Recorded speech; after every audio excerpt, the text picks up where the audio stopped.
Let's talk about the decimation that happened at the Molineux Stadium. Of course, these were the same Wolverhampton Wanderers that were up against Arsenal in the very first game of the campaign. Arsenal found a way to get past them. And now they were up against Chelsea Football Club. In the very first half, we ended in a 2-2 draw. A very dramatic and a very interesting first half of that very game. Moving on to the second half, Wolverhampton Wanderers, I don't know what changed. Chelsea began to annihilate, began to decimate them. 6 goals to 2. That was the result. Sonny Baba, would you say a vintage Chelsea side? I didn't say that coming. If you ask me, I will be sincere. I didn't say that coming. But I think the Wolverhampton side, the way they played against Arsenal, I didn't see that kind of rhythm. Yeah, that kind of structure, that kind of tacticality against Chelsea. Their defense was poor. In fact, everywhere from the midfield to the defense it was open, wide open, like Shagamu Expressway. It was just open, and Chelsea were just flowing through. The passes were coming, the assists were going, and all that. So I think I was really sure with the way Wolves played in that particular game. But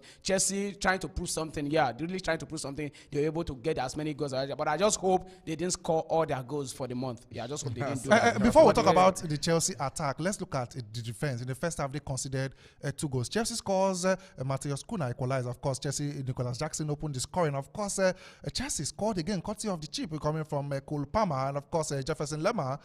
Larson, I beg your pardon. Larson had that equalizer, courtesy of the assist coming from Totti. Like I asked in the very previous game Chelsea had against Manchester City, I still ask the same question and still coming again. Chelsea defense line. Dacho Fofana, no, Fofana, not Dacho Fofana this time. Fofana and Levi Kowi, are they what Chelsea need at the back? Cannot.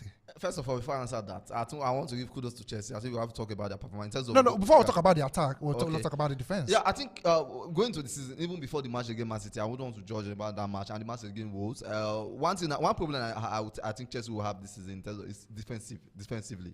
I think that will be one of their weakness defensively, because a better side, a better team we actually expect. A better team wouldn't be open as Wolves, to be fair. That's why I wanted to give Chelsea credit for winning. Yes, it was a good performance going forward.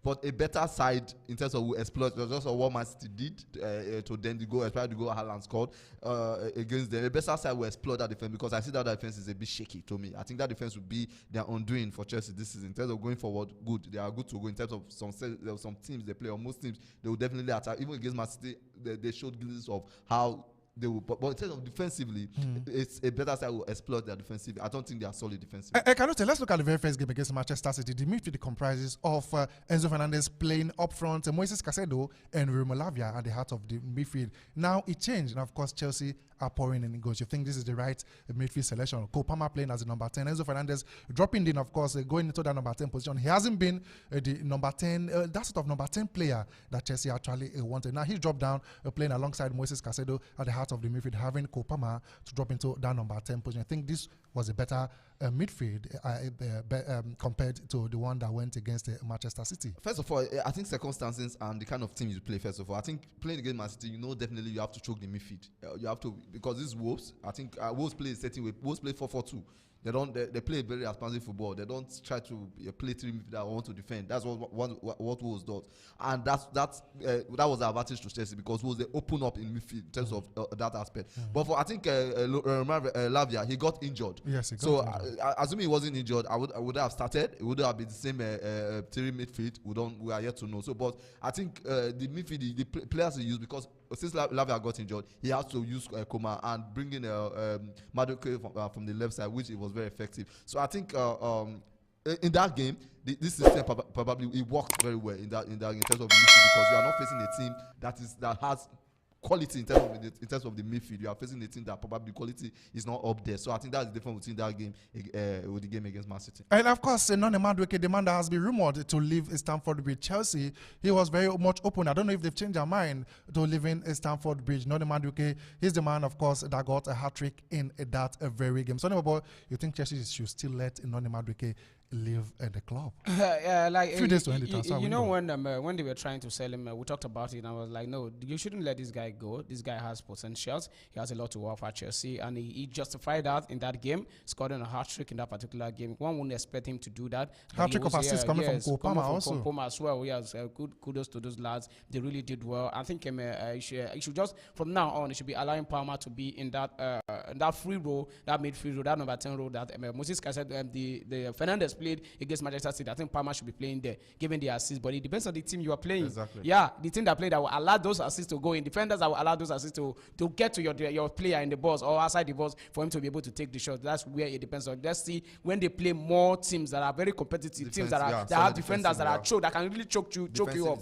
People that are good defensively. Then when you are able to then you can justify that. But right now, what he did, I think I won't say that it's all good, it's all fine. But let's see if he can be able to replicate that. But I think Chelsea should keep him. Should keep him because he has potential. He has a lot to give to Chelsea. They had a good game because I think that was. I'll give credit to them. They played well because they were allowed to express themselves. Wolves was so open wide. Wolves were a bit emotional going to that game. I don't know whether they feel that they are Chelsea. They have what it takes to beat Chelsea. I think they underrated Chelsea. Yeah, they have what it takes to beat Chelsea because they stayed home and away last season. And something happened before that game. Madueke calling the town, the whole town. I think that played a role in that game, and he scored that. Every time he had the ball, they boo him. Exactly, that played a role because of that, probably the player wanted to prove a point. They wanted to win. They felt that they went to toe with Chelsea, and they forgot. And this is where Oni comes in. I think a better coach, a more experienced coach, wouldn't be that so emotional and so open to allow Chelsea to do what they are. Because we all saw the game. I'm not trying to say being against Chelsea. I'm giving Chelsea that credit. We all saw the game. How Wolves, they were so disorganized in terms of defending. They were all over the place. Even the midfield. Defensively, they were all over the place. That was the fact. And if it was one-on-one, you see Palmer most times one. Look at the second goal. The second goal Chelsea scored was just a throw from the back, and there was nobody there. Although even the last goal, nobody was there for Joao Felix. I didn't see that last goal. And another thing, that second goal, the ball was actually rolling. To be fair, that ball was rolling. The keeper shouldn't have stood. But okay, it's a goal. I'm not trying to say okay, but that ball was rolling. I think this is where the VAR comes. The VAR cannot interfere in such situation. What's the point of VAR if it cannot interfere in such situation? So, but it was a good win for Chelsea, and I hope that probably this will boost their chances, confidence going forward because they have bigger challenges, a better team, more equipped team to play in future. Mikhailo Mudryk, of course, you have Joao Felix on the bench, you have Pedro Neto on the bench, you have Christopher Nkunku on the bench. Starting Mikhailo Mudryk, he had nothing to offer in that very game.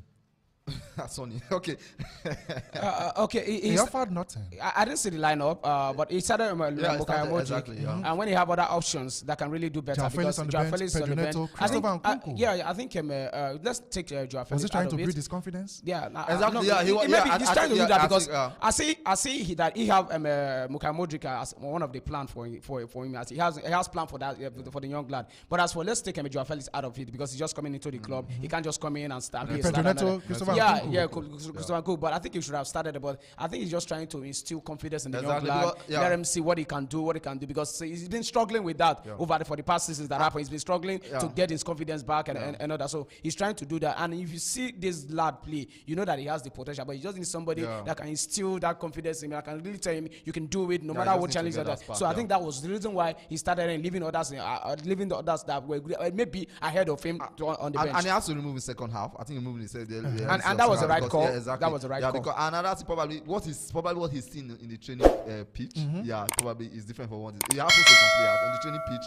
They are so astounding. But when they come to the main anything. Exactly. So I think that's the case of Mudryk because for him to keep persist with him and the Mudryk that will probably the ball Chelsea first was they've not actually seen that Mudryk apart from the first game he played against Liverpool. But hopefully if he gets his pack, probably he has time. That talent is there. But even at Europe, he actually didn't do well at Euros also. It's like there's a confidence that he has to really get back. All right, yes. Before we open the phone lines, let's talk about the goal that Nicolas Jackson scored. Of course, a very beautiful goal in the early minutes of that very game. There was something Mikel Obi said regarding what after the very first game against Manchester City. There were comments coming from John Mikel Obi, the former midfielder of Chelsea Football Club. Of course, even after he got a reply from Nicolas Jackson. He said another thing. Of course, we get to listen to what Mikel Obi is said regarding, of course, the very first statement after the very first game against Manchester City. Let's listen to what Mikel Obi said. played okay. We haven't played perfect, but we've played okay. We've created chances, we haven't taken them. And just an example of how Jackson finishes play. You can see there where, even though he was offside, he dribbled 1 or 2 or 3 players. And the way he shot the ball, you need a striker who knows how to hit a ball back in the back of the net, and that's what we don't have. I know I talk so much about him, and sometimes I sound like I disrespect him, but I don't disrespect him. I think we need a top striker that can get us goal, a bit like this man here. 91 goals. It's absolutely unbelievable. Yes, when he says this man here, he's talking about Erling Haaland. That was after the game, Manchester City Chelsea game. That was when he made this comment. But after that, Nicolas Jackson came up to say he should shut up. Those are the words of Nicolas Jackson, that Mikel Obi should shut up. Of course, we Africans trying to bring down your fellow African man. But let's get to see the response that Mikel Obi handed over to him. I really like the guy as a football player. I like him. There's something there as a football player. I haven't said that he's a bad player at all. I've just said that his finishing qualities, it's not there yet. He's a young boy. It's a young boy, exactly. And all I've said is that he needs a more kind of experienced striker to come into the football club to help him. To help him improve, to help him get better. And because we all know, we all can see the shift he puts in week out. So for me, I would like to see my African brother, like he said, do well in the Premier League, come to Chelsea, a big club, a massive club, where we've had one of the greatest strikers in Didier Drogba from Africa, Ivory Coast, did really well. I'd like to see him do well as well, in the club. So for me, I will not be, if he plays well, I will praise him. If there is something to be said about him, where he needs to improve, I will definitely say it. And, listen, if he scores every week and tells me to shut up, I'll take that, Yes, those were the words of John Mikel Obi. If he plays every week, scores every week, and asks me to shut up, I would definitely shut up. Can you tell something about you felt the criticism coming from Mikel Obi was fair enough? I think he's just being too emotional about it because it's his club. Every legend wants their club to win. They want their club to do well. But at the same time, I think he has to. You can't be publicly most of the time targeting your. You listen to every statement coming from John Mikel Obi. Yeah, I did. But at the same time, I think more of like but the way he's saying it and coming from a club legend. Club legend and an African man.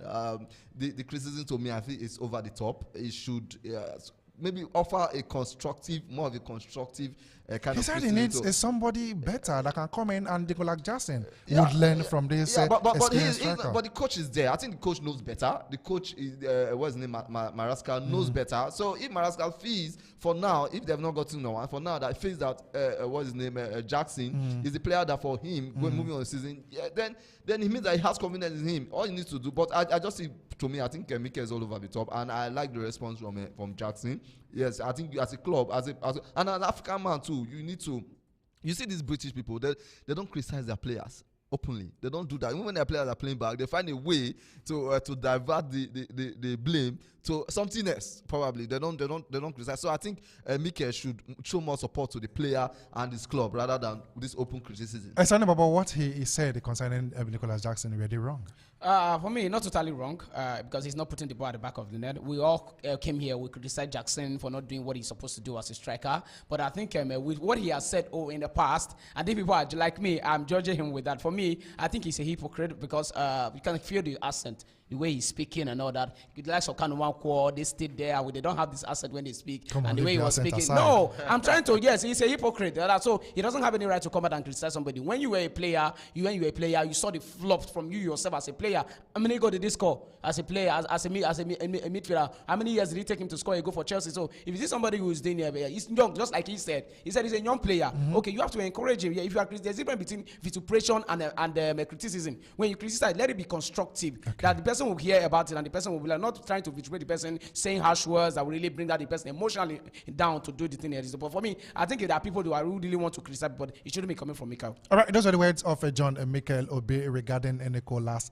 Jackson. Yes, before can you say quickly, you think Enzo Maresca has found his starting 11 for Chelsea Football Club? Because the same midfield, the same defense. Not yet. I don't think he has found it. I think the defense is a bit shaky. He needs to really balance it to know the exact defense that he want to use. But for the midfield, midfield. I think he started Lavia. Okay, Lavia was injured. yeah. Yeah. I think That's why he had to Caicedo change. started. So I think he's getting those ones right. If Lavia is back playing both of them, for me, I think it's okay. It's fine. I think for now, I think I would say almost yes. He has not complete. I think for the defense, I think I feel he will go with what's the name, Fofana and Kowi. Then Kurela as left back. Then if James comes back, but you will know that one is definitely. So for now, Augusto will be there. Then the keeper, I think Sanchez will go as a keeper, as the first choice keeper in the Premier League. Therefore, the midfield I believe depends on the teams he plays. If he plays a more team that are more high quality in the midfield, he will go with that 3. But maybe a lesser side, he will go Palmer. Palmer will play on the right if a bigger side. But the only place that I feel that there's no the starting lineup is not setting is from the left side, the left hand side of the. You have Pedro Neto, you have Mudryk, you have Felix that can play there. You also have Mudryk. You also have Kuku that plays there. So I think that's the position that we don't know who will cement that place. All right, we'll get to see if Enzo Maresca has finally found his starting 11 for Chelsea Football Club. Once again, congratulations to the Blues traveling to the Molineux Stadium and of course annihilating Wolverhampton Wanderers 6 goals to 2.